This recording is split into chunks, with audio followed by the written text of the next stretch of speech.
Number 3 के part number 1 को। Question number 3 में लिखा गया है कि निम्नलिखित को P बाई Q के रूप में व्यक्त कीजिए, जहां P Q दोनों पूर्णांक हैं और Q नॉट इक्वल टू 0 है। मतलब इसको परिमेय संख्या के रूप में व्यक्त करना है। तो 0.6 बार का मतलब आप जानते हैं, बार का मतलब होता है जो बार बार रिपीट किया जा रहा हो। जब हम इसको ऐसे लिख लेंगे 6 ऐसे एंड सो ऑन, तो हम यहाँ माना x equal to 0.666 up to infinite, ऐसे कर लेंगे। और उसके बाद यहाँ पर दोनों पक्षों में कितने से गुणा करेंगे? 10 से गुणा करने पर इनका जो रूल है, अच्छा आप कहेंगे कि आप 100 से क्यों नहीं गुणा किए, क्यों 10 ही से गुणा किए हैं? क्योंकि जब हम 10 से गुणा करेंगे, यहाँ पर एक ही नंबर है जो बार बार रिपीट हो रही है। जब हम 10 से गुणा कर देंगे तो एक नंबर इधर हो जाएगी और हमें कुछ कैलकुलेशन के लिए मिल जाएगा। जब 2 नंबर पर रिपीट होता तो हम 100 से गुणा करते, 3 पर रिपीट होता तो हम 1000 से गुणा करते। तो इस प्रकार से हम करते रहते हैं। तो जब हम यहाँ 10 से गुणा करेंगे तो हो जाएगा 10x, और यहाँ गुणा करेंगे तो जब 10 से गुणा करेंगे 1 अंक आगे बढ़ जाएगा और 6.6 एंड सो ऑन ऐसे हो जाएगा। अब इसे लिखेंगे 6 धन 0.666 एंड सो ऑन। अब यह वाला किसके बराबर है? x के बराबर है। तो हम देख रहे हैं this implies 10x equal to इतना हो गया। तो आगे फिर बढ़ जाएंगे, 10x बराबर हो जाएगा 6 धन अब x को आप इधर ले आइए, हो जाएगा 10x minus 1x equal to 6, 9x equal to आ गया 6, x इक्वल टू आ गया 6/9 और डिवाइड कर देंगे 3 से, 3 2 जा 6 और 3 3 जा 9। तो हम यहाँ पर क्या देख रहे हैं? हम देख रहे हैं कि 0.6 बार बराबर मिल चुका है 2/3। यही तो है P बाई Q के रूप में, मतलब यह एक परिमेय संख्या के रूप में लिखा जा चुका है। अब अगले क्वेश्चन पर बढ़ेंगे। सेकंड क्वेश्चन, जो क्वेश्चन नंबर 3 का दूसरा पार्ट है, लिखा गया है 0.47 बार। लिखा गया है 0.47 बार। इसका मतलब ये क्या लिखा गया है? 0.4777 एंड सो ऑन। तो हम मानेंगे, पहले माना x बराबर 0.4777 कितनी भी टाइम हो, दोनों पक्षों में 10 से गुणा करने पर। जब हम दोनों पक्षों में 10 से गुणा करेंगे तो ये आ जाएगा 10x बराबर 4.7777 एंड सो ऑन। अब 4 को यहीं रहने दीजिए, आप इस 7 को ऐसे आगे लिख लीजिए 0.7777 एंड सो ऑन। अब ये है 4 प्लस, अब इसको इस तरह से सेट कीजिए कि जैसे ये 6 हो गया था, इसको x बना लिए थे, उसी तरह से हम इसको बनाएंगे। तो इसको लिख लीजिए अब 0.3 प्लस 0.4, 4 और 3 मिलकर तभी तो 7 होगा, और इसके बाद 7 7 7 एंड सो ऑन। अब ये हो गया, इन दोनों को जोड़ लें तो 4.3, और ये जो आया है ये हमारा x के बराबर है। इधर है प्लस में, इधर आएगा माइनस में, तो 10x माइनस 1x और ये हो जाएगा 4.3। 9x इक्वल टू आ गया है 4.3, x इक्वल टू आ जाएगा 4.3/9। इस दशमलव को हटाना है तो 10 से ऊपर गुणा कर, 10 से नीचे आ जाएगा 43/90। अब 43/90 हो गया है। इसका मतलब है कि ये जो ऊपर लिखा गया है 47 बार और a बराबर है 43/90 के, तो यह किसके बराबर लिख लिया गया है? P बाई Q के रूप में लिख लिया गया है। यह क्या है? एक परिमेय संख्या है। क्वेश्चन नंबर 3 का तीसरा पार्ट जब हम देखें तो तीसरे पार्ट में लिखा गया है 0.001 बार होल बार। अब इसका मतलब ये है, ये तीनों पर जो बार लगा है, इसका मतलब ये है कि 0.001 फिर 001 फिर 001 ऐसे बार बार ये रिपीट हो रहा है। चूँकि तीनों पर देखिए, जब 1 पर बार लगा रहेगा तो हम 10 से गुणा करेंगे, 2 पर बार लगेगा तो 100 से गुणा करेंगे, और जब 3 पर बार लगेगा तो हम उसमें 1000 से गुणा करेंगे। तो यहाँ पर देख रहे हैं हम कि 3 3 पर बार लगा हुआ है, इसलिए हम पहले यहाँ मान लेंगे, माना x बराबर 0.001 001 001 एंड सो ऑन। अब दोनों पक्षों में 1000 से गुणा करने पर आप गुणा कीजिए तो ये हो जाएगा 1000x बराबर, जब यहाँ पर आप गुणा करोगे तो ये दशमलव का जो बिंदु है 1 2 3 अंक आगे चला जाएगा, आएगा 1.001 001 एंड सो ऑन, और आ जाएगा 1 धन 0.001 001 एंड सो ऑन, 1 धन इतना किसके बराबर माना गया है, x के बराबर। तो ये हो गया x, इधर लेकर आएंगे तो 1000x माइनस 1x बराबर 1, 999x बराबर 1, और x बराबर आ गया 1/999। अब यही जो x है इसके बराबर है, यही x इसके भी बराबर है, मतलब आ गया है 0.001 का बार बराबर 1/999। 0.001 का जो बार है वो आया है 1/999 इतना।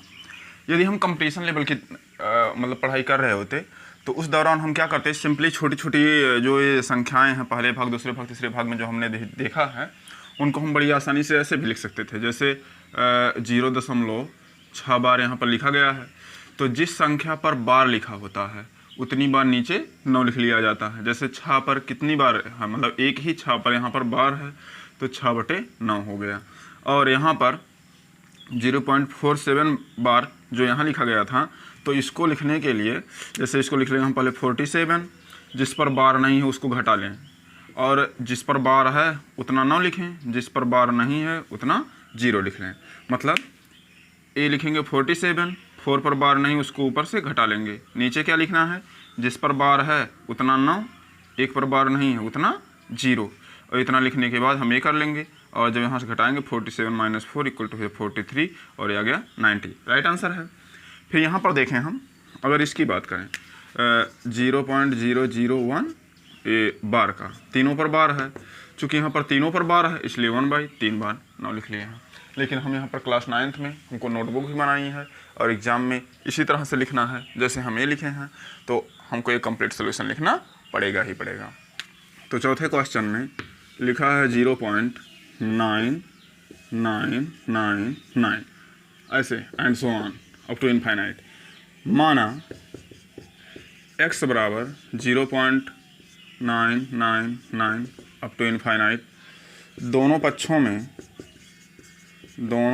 में 10 से गुणा करने पर, जैसे पहले वाले में करते आए हैं, तो ये हो जाएगा 10x, जब 10 से गुणा करेंगे ये दशमलव चिन्ह यहाँ चला जाएगा 9.999 एंड सो ऑन।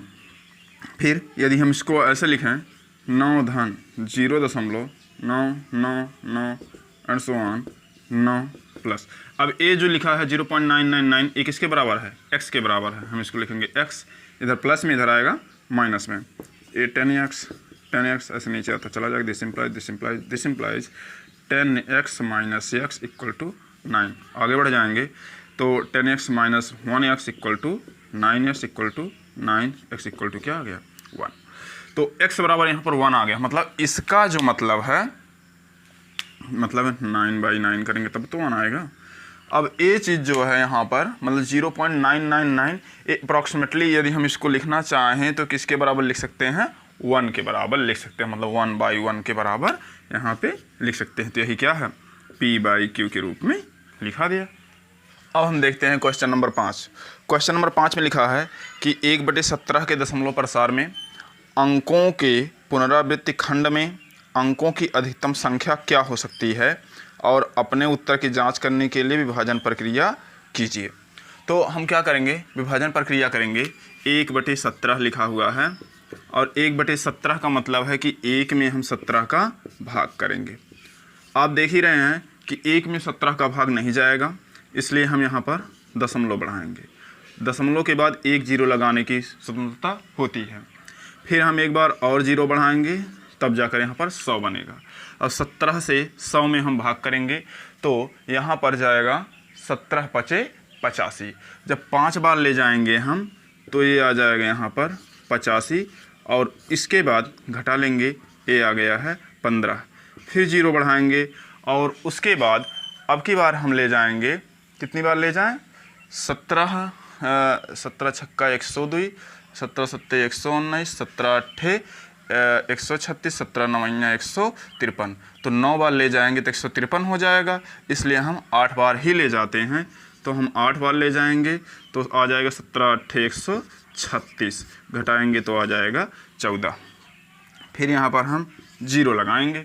0 लगाने के बाद क्या होगा, अब हम 140 में ले जाएंगे इसका भाग। फिर हम कितनी बार ले जाएंगे? 17 अट्ठे 136 और जब 136 हो गया घटाएंगे तो यहाँ पर 4 आ जाएगा। आप एक बार और 0 लगाइए, 2 बार ले जाइए, 17 दूनी 34, घटाएंगे तो 6 आ जाएगा। 0 लगाइए और 17 तियाँ 51, 3 बार ले जाएंगे और ये आ जाएगा 9। फिर 0 बढ़ाएंगे 90। अब 17 से 90 में भाग कीजिए, यही सेम प्रोसेस। अब 90 जब यहाँ पर हम ले जाएंगे 17 पचे 85 तो फिर घटाएंगे और ये आ जाएगा हमारा 5। यहाँ पर 0 लगाएंगे, उसके बाद 17 तियाँ 51 नहीं जाएगा, फिर 2 बार ले जाएंगे, 17 दूनी 34 और यहाँ पे आ जाएगा 16 आ जाएगा। फिर यहाँ पे 0 लगाएंगे, 160। अब 160 है, 17 नवैया 153, 9 बार ले जाएंगे 153 और ये फिर आ जाएगा हमारा यहाँ पे 7।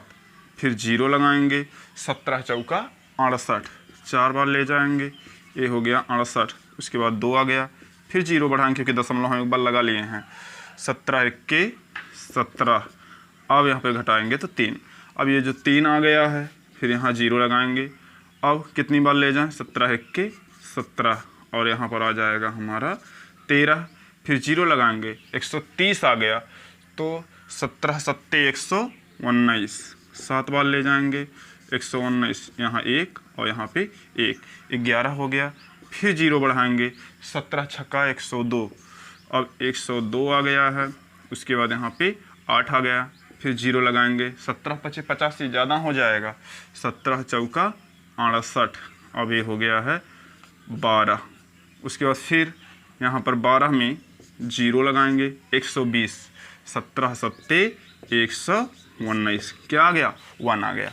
अब देख रहे हैं इतना लंबा प्रोसेस हमने इसलिए किया है क्योंकि यहाँ पर हमको एक नंबर रिपीट लानी है। और चाहे कोई यहाँ पर 15 रिपीट हो जाता, चाहे कोई 14 रिपीट हो जाता, लेकिन यहाँ पर 1 रिपीट हुआ है यहाँ तक। तो ये कह रहा है क्वेश्चन में, अंकों की पुनरावृत्ति खंड, जब वो पुनरावृत्ति होनी शुरू हो जाएगी अंकों की, तब उसके खंड में कितनी अधिकतम संख्याएं होंगी, हमको ये देखना था। अब यहीं से पुनरावृत्ति शुरू हो जाएगी, जैसे हम शुरू से यहाँ किए थे वही यहाँ से फिर से पुनरावृत्ति शुरू हो जाएगी। तो कितने अंक हैं इस पुनरावृत्ति खंड में, यही हमको देखना है। तो हम लिखेंगे अंकों के पुनरावृत्ति खंड में कितनी संख्याएँ हैं, कुल संख्याएं हैं 1 2 3 4 5 6 7 8 9 10 11 12 13 14 15 16 संख्याएं हैं अंकों के पुनरावृत्ति खंड में। उम्मीद है आपको समझ में आ गया होगा। अब हम चलेंगे क्वेश्चन नंबर 6 की तरफ। क्वेश्चन नंबर 6 कह रहा है कि p/q के रूप का p/q के रूप की परिमेय संख्याओं के अनेक उदाहरण लीजिए और p/q पूर्णांक है जिनका एक के अतिरिक्त कोई अन्य उभयनिष्ठ गुणनखंड नहीं है, जिनका शांत दशमलव निरूपण है। क्या आप अनुमान लगा सकते हैं q को कौन सा गुण अवश्य संतुष्ट करना चाहिए? देखिए, पहले वाले में जब हमें इंट्रोडक्शन बता रहे थे, संख्या पद्धति का इंट्रोडक्शन आपको बताया गया था, सह अभाज्य संख्याएं। सह अभाज्य संख्याएं वे संख्याएं होती हैं जिनका एक के अतिरिक्त कोई अन्य उभयनिष्ठ गुणनखंड नहीं होता है। जैसे इनका हम देख रहे हैं, इनमें एक के अतिरिक्त कोई अन्य उभयनिष्ठ गुणनखंड नहीं है, तो इन्हीं को हमको लेना है और बटे के रूप में लिखना है। तो ये कह रहे हैं कि ये भी बताइए कि इनमें कौन सा एक उभयनिष्ठ मतलब कि गुण होना चाहिए, एक गुण भी अवश्य मैच करना चाहिए, संतुष्ट करना चाहिए। तो कितनी हमको लेनी है, मतलब अनेक उदाहरण देना है। तो हम 2-3 उदाहरण दे देते हैं। ये है क्वेश्चन नंबर 6। अब p/q के रूप में लेना है।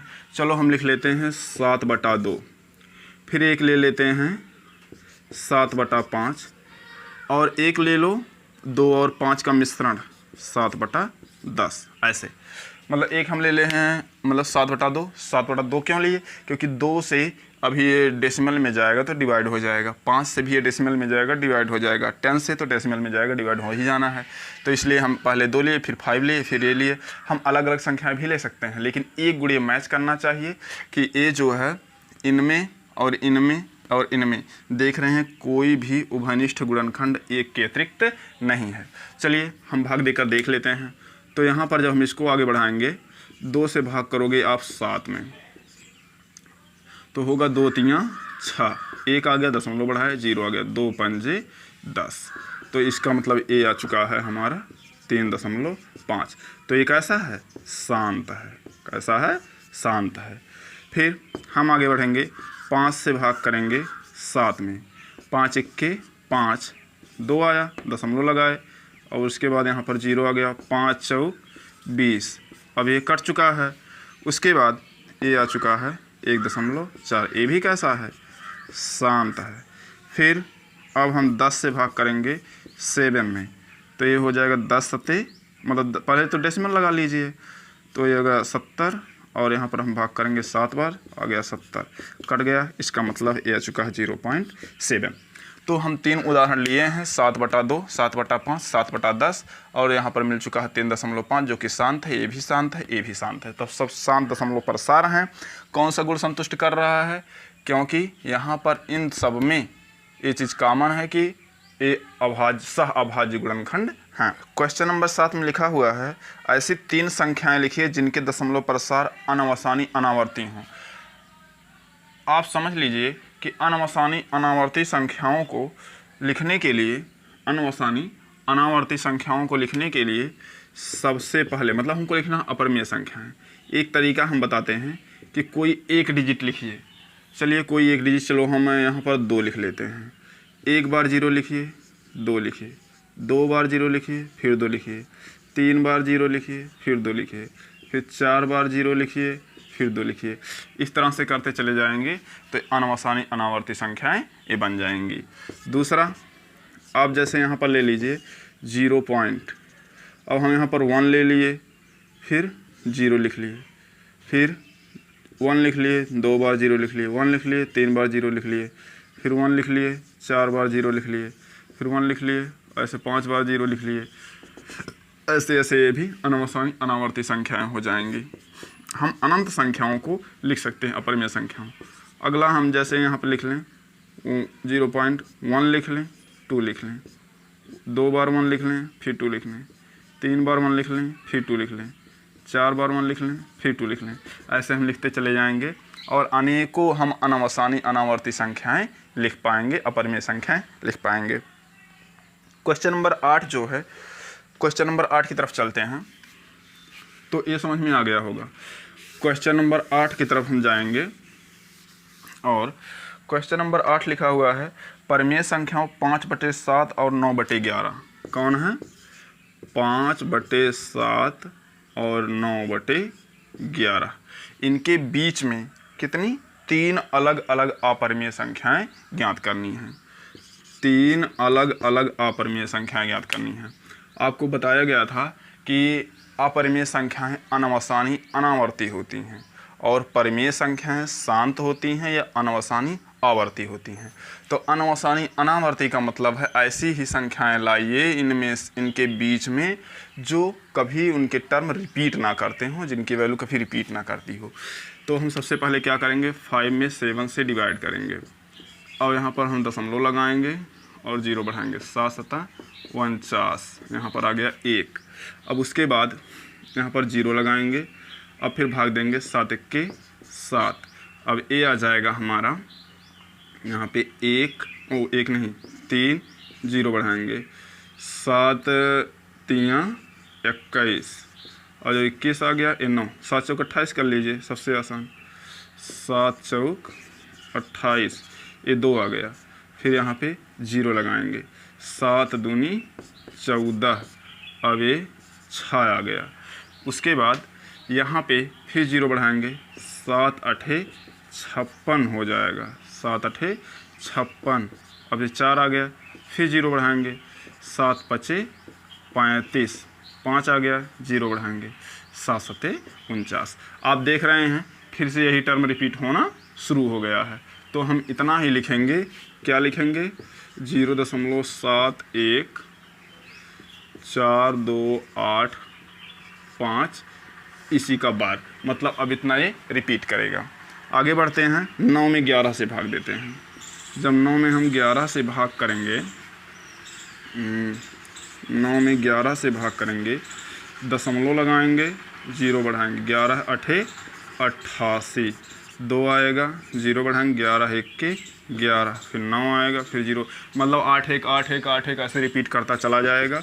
0.81 अब ये हो चुका है। अब इसका काम ख़त्म है, ये तो रफ वर्क है, हम इसको मिटा देंगे, या आप वहीं पर लिख सकते हैं, हमें नोटबुक में दिखा सकते हैं कि हम इस तरह से किए थे तब इतना रिपीटेड टर्म आया है। अब इनके बीच में 3 अपरिमेय संख्याएं ज्ञात करनी है, मतलब 3 अनावसानी अनावर्ती संख्याएं ज्ञात करनी है। तो यहाँ पर जैसे लिखा हुआ है 7 1 और यहाँ लिखा हुआ है 8 1, 7 1 और 8 1 केवल इन्हीं के बीच में देखा जाए तो हमारे पास कुल 10 अपरिमेय संख्याएं आ रही हैं। इनके अलावा हम और भी संख्याओं को, मतलब अनंत अपरिमेय संख्याओं को लिख सकते हैं, अनंत अनावसानी अनावर्ती संख्याओं को लिख सकते हैं। तो हम यहाँ पर लिखेंगे प्रथम अनावसानी अनावर्ती संख्या। ये जो 7 1 लिखा है आप 7 2 लिख लीजिए, क्या लिख लीजिए, 7 2, 0.72। अच्छा, हम 7 2 क्यों लिख रहे हैं, क्योंकि हमको 7 1 और 8 1 के बीच में लाना है। तो उसके बाद 7 2 लिख लिए, एक बार 0 1 लिख लीजिए, 2 बार 0 1 लिख लीजिए, 3 बार 0 1 लिख लीजिए, ऐसे ऐसे करके हमने अभी पहले बताया नहीं है पिछले क्वेश्चन में। तो इस तरह से हम अनेक अनावसानी अनावर्ती संख्याएं लिख सकते हैं। दूसरी संख्या जो हमको लिखनी है, दूसरी संख्या जब हम लिखेंगे तो 0.72, फिर 0 लिखो, 2 लिख लो, 2 बार, फिर 2 लिख लो, 3 बार, फिर 2 लिख लो, ऐसे ऐसे लिखते चले जाएंगे। फिर तीसरी जो हमको चाहिए, तीसरी, अब तीसरी अनावसानी अनावर्ती संख्या, फिर